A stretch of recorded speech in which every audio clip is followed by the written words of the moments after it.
السلام علیکم۔ آپ دیکھ رہے ہیں ویئرڈ وے۔ یہ سٹوری جو میں آپ سے ابھی شیئر کروں گی یہ ایک ہمارے جاننے والوں نے بھیجی ہے۔ انہوں نے کہا ہے کہ یہ اپنے چینل پہ سنا دیں تاکہ باقی لوگوں کو جنہیں یقین نہیں ہوتا کہ پوری اسرار چیزیں ہوتی ہیں انہیں یقین آ جائے۔ یہ واقعہ میری زندگی کا ناقابل فراموش واقعہ ہے، تو شروع کرتے ہیں۔ میرا نام علیزہ ہے، میں میڈیکل کی اسٹوڈنٹ ہوں۔ میرے پیرنٹس ملیشیا میں رہتے تھے۔ انہوں نے مجھے میڈیکل کی تعلیم حاصل کرنے کے لیے پاکستان بھیجا۔ تو میں ایک گورنمنٹ کالج میں میرا ایڈمیشن ہوا، تو میں نے وہاں پہ ایک ہاسٹل میں ایڈمیشن لیا اور میں وہاں رہنے لگی۔ تو مجھے معلوم ہوا کہ میرے کمرے میں جو باقی 3 لڑکیاں بھی رہتی ہیں وہ بھی باہر کے ملکوں سے آئی ہوئی ہیں۔ اب ہم چاروں میں پکی دوستی ہو گئی، ہم روم میٹ ہو۔ ہم لوگ اکٹھے باتیں کرتے، اکٹھے پڑھائی کرتے، بہت ہنسی خوشی رہ رہے تھے۔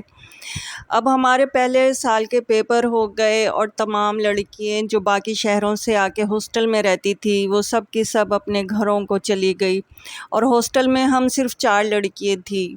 چونکہ چھٹیاں بہت کم تھی، صرف 8-10 دن کی، تو ہم نے سوچا کہ کیوں ہم پیسہ ضائع کریں۔ دوسرے ملک میں جانا اپنے ماں باپ کا پیسے کا ضیاع تھا، اس لیے ہم نے 8-10 دن اپنے ہی ہاسٹل میں رہنے کا فیصلہ کیا اور ہم چاروں ایک ہی کمرے میں رہنے لگے۔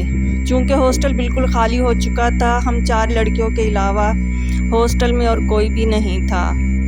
اب چھٹی کا پہلا دن تھا۔ پہلی رات جیسے ہی ہم لوگ لیٹے تو میں نے محسوس کیا کہ میرے بیڈ کے نیچے سے کسی کے بولنے کی آوازیں آ رہی ہیں۔ جب میں نے کان لگا کر غور سے سننے کی کوشش کی تو وہ انسانوں کی طرح تو نہیں بول رہے تھے، کوئی جنگلی جانور لگتے تھے، ان کی گفتگو ہی کچھ ایسی تھی۔ میں نے اور غور سے سننے کی کوشش کی تو اچھی خاصی آواز میرے کانوں کے نزدیک ہوتی گئی۔ اب تو میرا بیڈ بھی ہلنے لگا۔ خوف کے مارے میرا بہت برا تھا، میری ہمت نہیں ہو رہی تھی کہ میں بیڈ کے نیچے جھانکوں، لیکن میں بہت ڈسٹرب ہو رہی تھی اور بہت خوف بھی مجھ پہ طاری تھا۔ میں نے ہمت کی اور بیڈ کے نیچے جھانکا تو میں نے دیکھا کہ 2 بہت موٹی تازی بلیاں میرے بیڈ کے نیچے ہیں اور آپس میں ایک دوسرے سے گفتگو کر رہی ہیں۔ جیسے ہی میں نے جھانکا وہ بیڈ کے دوسری سائڈ سے تیزی سے نکلی اور کمرے کا دروازہ کھول کر تیزی سے چلی گئی۔ میں بہت حیران تھی کہ انہوں نے آخر دروازہ کیسا کھول لیا۔ پھر میں نے اپنی کولیگس کو اٹھایا اور انہیں سارا ماجرا بتایا۔ انہوں نے کہا یہ تمہارا وہم ہوگا، بلی ایسے ہی آ گئی ہوں گی، تم ایسا کرو سو جاؤ۔ اور وہ سو گئی۔ میں پوری رات جاگتے میں گزاری کیونکہ میں ان کی گفتگو بھی سن چکی تھی۔ مجھ پہ تو بہت زیادہ خوف طاری تھا۔ اب جیسے تیسے صبح ہوئی، اگلے دن پھر وہی، کیونکہ میں بہت زیادہ تھکی ہوئی تھی۔ میں نے لڑکیوں سے کہا کہ مجھے تو نیند آ رہی ہے، تم لوگ گپ شپ کرو، لائٹ جلا کے رکھو، جب تمہیں نیند آئے تو بے شک تم لوگ لائٹ بند کر دینا۔ اس لیے میں سونے کی غرض سے اپنے بیڈ پہ جیسے ہی لیٹی تو میں نے محسوس کیا جیسے کوئی میرے سینے پہ بیٹھا ہے اور میرا گلا بہت کس کے دبا رہا ہو۔ اس نے میرے منہ پہ بھی ہاتھ رکھا ہوا تھا اور میرے منہ کو بہت ہوا تھا، اور میرے دونوں پاؤں کسی نے بہت سختی سے پکڑے ہوئے تھے اور مجھے نیچے کی طرف دھکیل رہا تھا۔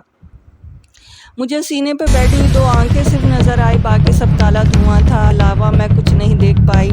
میری آنکھیں باہر کو آ رہی تھی اور خوف کے مارے میں چیخنا چاہ رہی تھی، مجھ سے تو میری آواز بھی نہیں نکل رہی تھی۔ میں نے اٹھنے کی کوشش کی، مجھ سے اٹھا نہیں جا رہا تھا۔ میں نے ہلنے کی کوشش کی، مجھ سے ہلا نہیں جا رہا تھا۔ ایسے میں میری ایک دوست کی مجھ پہ نظر پڑی، اس نے پیچھے مڑ کے دیکھا تو میرا آنکھیں باہر کو نکلی ہوئی تھی۔ مجھے ایسے لگتا تھا کہ اگر ابھی مجھے کسی نے نہ چھڑایا تو واقعی مجھے یہ چیز مار دے گی۔ اس نے جیسے ہی میرا یہ حال دیکھا فوراً اس نے مجھے جھنجھوڑا۔ جیسے ہی میں تھوڑی ہوش میں آئی، پانی وانی انہوں نے پلایا تو میں نے سارا واقعہ انہیں سنایا۔ اب تو ان کے اوپر بھی بہت خوف طاری تھا۔ ہم چاروں دوست پوری رات درود شریف، آیت الکرسی پڑھتے رہے اور پوری رات ہم نے جاگتے میں گزاری۔ اب ہم نے سوچا کہ چلو ہاسٹل کے کمرے سے باہر نکلتے ہیں، گیلری میں کھڑے ہو جاتے ہیں۔ ہم جیسے ہی گیلری میں گئے تو ہاسٹل کا نظارہ تو بہت زیادہ ہانٹیڈ لگ رہا تھا، کیونکہ لمبے لمبے درخت اور ان کی لمبی لمبی شاخیں چاروں طرف سے گرلز ہاسٹل کو اپنی لپیٹ میں لیا ہوا تھا اور کوئی سفید سا دھواں اٹھ رہا تھا۔ یہ منظر دیکھ کر تو اب ہم اور زیادہ خوفزدہ ہو گئے۔ ہمارا بہت برا حال تھا۔ جیسے تیسے صبح ہوئی اور ہم انتظامیہ کے پاس گئے۔ ہم نے انہیں سارا واقعہ بتایا کہ ہمارے ساتھ رات کو ایسا ہوا ہے۔ انہوں نے ہمارا کمرہ چینج کیا اور آج کی رات ہم اپنے کمرے میں شفٹ ہو گئے، سارا سامان لے گئے۔ اب جیسے سونے لگے، سونے سے پہلے ہم دوستوں نے کہا چلو باہر سے تو دیکھیں آخر اس کمرے میں کیا تھا۔ ہم نے باہر ہی سے دیکھا تو دیکھا وہاں سے کہکوں کی آوازیں آ رہی ہیں، جیسے کوئی بہت بڑی خوشی کو سیلیبریٹ کر رہے ہوں۔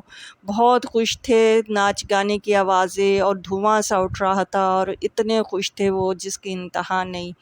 ہم نے اندر جانے کی ہمت تو نہیں کی، بس باہر سے دیکھ رہے تھے۔ ابھی یہ صرف دیکھ رہے تھے تو ایسے بھی میرے کان میں کسی نے آ کے سرگوشی کی کہ تمہارا بہت بہت شکریہ ہمارا کمرہ چھوڑنے کا۔ ہم تو یہاں صدیوں سے رہ رہے تھے، تم لوگ تو ابھی آئے تھے۔ ہم لوگ یہ چیز برداشت نہیں کر سکتے تھے کہ کوئی ہمارے جگہ پر آ کر رہے۔ بہرحال آج میں ایک کامیاب ڈاکٹر ہوں اور جب بھی میں اکیلی بیٹھتی ہوں تو مجھے یہ منظر یاد آتا ہے۔ یہ واقعہ میں نہیں بھولتی۔ تو دوستو، اگر آپ بھی کوئی واقعہ مجھ سے شیئر کرنا چاہیں تو میرے چینل پہ بھیجتے ہیں، مجھ سے رابطہ کریں تاکہ میں اپنی زبان میں اس کو سنا سکوں۔